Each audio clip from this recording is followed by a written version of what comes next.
Friends, आज हम डीपीएमओ कैसे कैलकुलेट करते हैं उसको समझने की कोशिश करते हैं। सपोज आपने 40,000 पेंसिल्स बनाए और आपको उसमें 100 डिफेक्ट्स मिले जो 3 तरह के डिफेक्ट थे। सपोज एक पेंट से रिलेटेड इशू था, दूसरा सपोज करो कि ओडी से रिलेटेड इशू था, तीसरा सपोज करो कि फेस से रिलेटेड इशू था।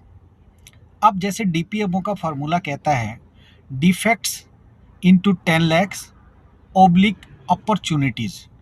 अब अपॉर्चुनिटीज़ का मतलब होता है कि एक डिफेक्ट कितना हो सकता है, कितने तरीके से हो सकता है। अपॉर्चुनिटी की हिंदी होती है मौके, मतलब एक डिफेक्ट को होने के कितने मौके हैं। अब जैसे ये 3 डिफेक्ट थे, अगर मैं बात करूँ पेंट से रिलेटेड इश्यूज था, तो पेंसिल पे एक जगह इंग्रेविंग होती है पेंट से, और पेंट अगर डार्क नहीं है, मतलब डीप नहीं है, तो वो एक तरीके का डिफेक्ट हुआ क्योंकि एक जगह पेंट हो रहा है।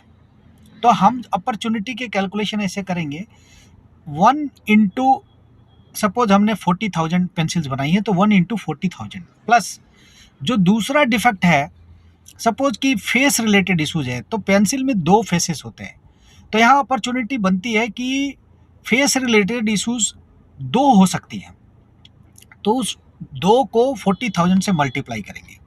सो अब हो गया 1 into 40,000 plus 2 into 40,000। Similarly third issue था ओडी रिलेटेड। अगर वो ओडी एक जगह पे मेजर होती है तो हम उसको 1 करेंगे, अगर ओडी स्टेप्स है तो उसमें अगर सपोज करो कि 3 जगह ओडी मेजर होती है तो हम 3 इंटू 40,000 करेंगे। इनको अगर हम जोड़ के डिवाइड करेंगे तो हमें डीपीएमओ प्राप्त हो जाएगा। आशा करता हूँ आपको डीपीएमओ कैलकुलेशन समझ में आया होगा।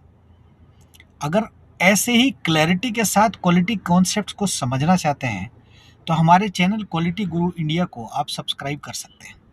Thank you.